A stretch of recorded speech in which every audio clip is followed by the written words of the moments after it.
ఒక్క వ్యక్తి వచ్చి మనోభావాలు దెబ్బతీస్తారంటే కుదరదు. I'm very clear. నేను ఆ విషయం మనం కూడా చెప్పా, ఈరోజు కూడా చెప్తున్నా. ఇలాంటివన్నీ చెప్పి ఇష్టం లేకపోతే పోవద్దండి, ఇష్టం ఉంటే వెళ్ళండి.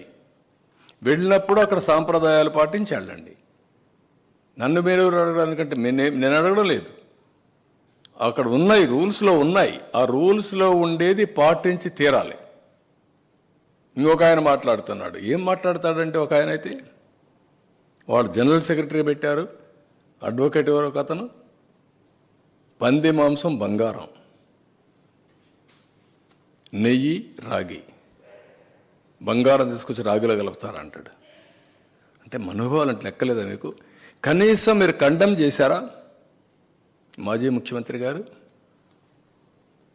మీ పార్టీ జనరల్ సెక్రటరీ అవునా కాదా?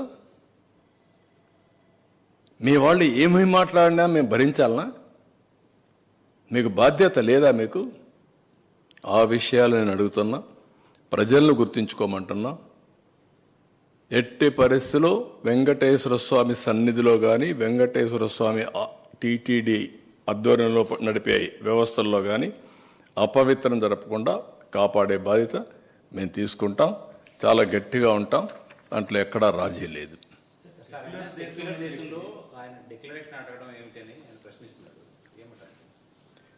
దేశం సెక్యులర్ దేశం. మత సామరస్యాన్ని కాపాడడానికి, మనోభావాలు దెబ్బతీయడానికి కాదు.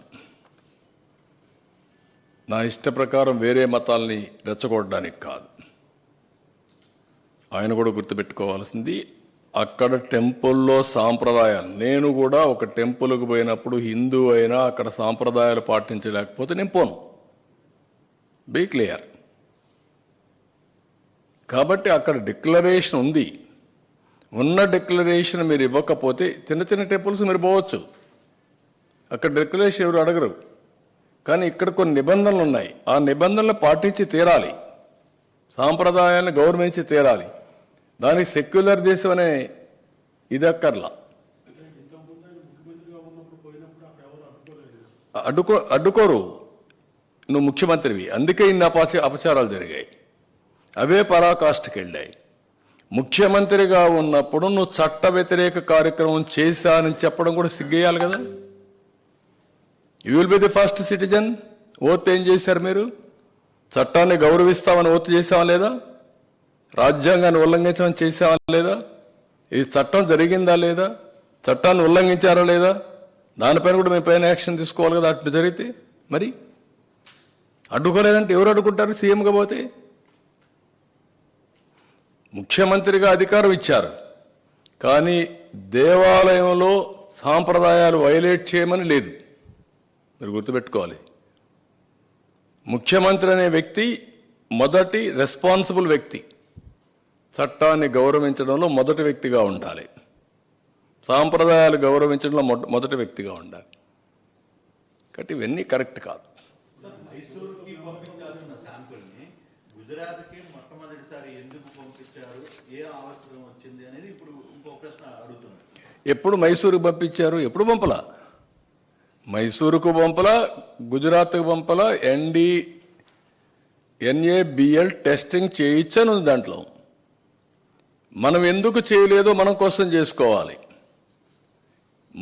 మన దగ్గరుండే దాంట్లో మామూలు టెస్టులన్నీ ఉన్నాయి, మొత్తం అంతా ఎక్స్ప్లెయిన్ చేశారు మీకు.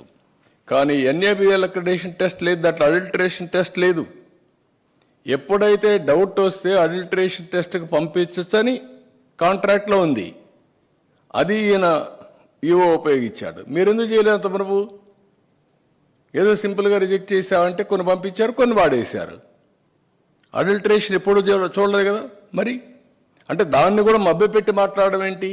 అడల్టరేషన్ టెస్ట్ టీటీడీలో ఉందా? ఆ వ్యవస్థ లేనప్పుడు వీఆర్ టాకింగ్. అన్ని టెస్టులు చేస్తున్నారు. 14 సార్లు చేశాం, 18 సార్లు చేశాం. ఏం టెస్టులు చేశారు మీరు? అక్కడ లేదా ఎక్విప్మెంట్. కానీ మొన్నటి జరిగింది ఏంటంటే, దేవుని పైన భక్తి భావంతో, భయంతో, ప్యూరిటీ ఆఫ్ గీయ కాకుండా సేవలు కూడా స్వచ్ఛందంగా చేశారు, సేవాభావంతో చేశారు. కాబట్టి ఇలాంటి బయటపడలేదు. ఇప్పుడు విచ్చలవిడతనం వచ్చింది. ఆ విచ్చలవిడతనం వచ్చే ఇలాంటి సమస్యలు వచ్చాయి. డిక్లరేషన్ మీద సంతకం చేయాలి కాబట్టి పర్వాలేదంటారు. అది ఆయన చెప్పాలా. ఇప్పుడు రెండు ఆస్పెక్ట్స్, ఆయన కాంట్రడిక్షన్ ఆయన చెప్పుకుంటున్నాడు. నేను అడిగే స్ట్రైట్ క్వశ్చన్, మీరు రాత్రిలో బైబిల్ చదువుకుంటానంటారు, ఓకే తప్పులేదు అంట, నేను తప్పు పట్టను. That is your right. Day time చదువుకోవచ్చండి, ఇది రాత్రి చదవడం ఓకే. క్రిస్టియన్ ఒప్పుకున్నాక అక్కడ డిక్లరేషన్ ఏమంటున్నాం, ఎందుకు ఇవ్వు అని అడుగుతున్నాం. అంటే మీరు ప్రజల మనోభావాల్ని దెబ్బతీసే విధంగా ప్రవర్తించే హక్కు మీకు ఎవరు ఇచ్చారంటున్నాను నేను అంతవరకే. సార్ టీటీడీలో వేలాది మంది భక్తులు వస్తుంటారు, అన్ని కులాల మతాల వాళ్ళు కూడా ఉంటారు. ఇప్పుడు ఈ డిక్లరేషన్ అనేది వచ్చిన తర్వాత రేపటి నుంచి అన్య మతస్థులు ఎవరైనా టెంపుల్లోకి వస్తే వాళ్ళందరి చేత డిక్లరేషన్ చేయించాల్సిన పరిస్థితి ఉంటుంది. అది ఉంటుంది. అది ఎలా ఐడెంటిఫై చేస్తారు? నోన్ పర్సన్స్ ఎవరైనా వస్తే వాళ్ళు కంపల్సరీ చేయాలి. అన్నోన్ తెలియకుండా పోతే ఎవరేం చేయలేరు. ఐడెంటిఫై చేసే వ్యవస్థ మన దగ్గర లేదు కాబట్టి వాళ్ళు వెళ్తే అది వేరే. కానీ వెంకటేశ్వర స్వామి దగ్గరికి వచ్చిన వేరే మతస్థులు అయితే నోన్ పర్సన్స్ ఉంటే they have to sign, nothing wrong in it. బోర్డులో అన్ని పార్టీ మెంబర్స్ ఉన్నారు. ఆ టైంలో మేము సమస్యగా నిర్ణయం తీసుకున్నాము, బీజేపీ వాళ్ళు కూడా ఉన్నారు అని చెప్పేసి సెంట్రల్ గవర్నమెంట్ రాసిన లెటర్లో కూడా చెప్తా ఉన్నారు. అన్నీ బీజేపీ రికమెండ్ చేసిన సభ్యులను కూడా బోర్డులో పెట్టుకున్నాము. మరి బీజేపీ ఎందుకు ఈరోజు సపోర్ట్ గా మాట్లాడుతుంది? ఎందుకు అంటే బీజేపీ చెప్పిన ఇది ఉంటే కూడా అండి, మీకు పర్మిషన్ ఇచ్చారా బీజేపీ కానీ రాజకీయ పార్టీలు కానీ రాజ్యాంగం కానీ మీరు పోవడానికి? అక్కడ సాంప్రదాయాలు గౌరవించొద్దని ఎవరన్నా చెప్పారా మీకు? బ్లాక్మెయిల్ చేయడం ఏంటండి? నేను వేసింది మామూలుగా అక్కడక్కడ ఉంటే మంచి వ్యక్తులు ఉంటే అన్ని రికమెండేషన్లు డిఫరెంట్గా వస్తాయి, ప్రాసెస్ చేస్తాం, చేసినప్పుడు మంచి వ్యక్తులు వేస్తాం. దాంట్లో ఎవరు తప్పట్టారు, ఎవరు తప్పట్లేదు. మీరు వేసింది 50 మందిని జంబో చేయడం అయి తప్పు. వెంకటేశ్వర స్వామిని రాజకీయానికి ఉపయోగించడం తప్పు, అది వ్యాపారానికి ఉపయోగించడం ఇంకా తప్పు, ఇంకో పక్క పైరువులకు ఉపయోగించడం ఇంకా తప్పు. అవన్నీ చేశారు. ఎవరండి ఆ జాయింట్ ఈవో? ఎందుకు ఈవోగా పెట్టారండి జాయింట్ ఈవో అని? ఏ సర్వీస్ అండి? One of the premier service. TTD అనేది ప్రీమియర్ సర్వీస్.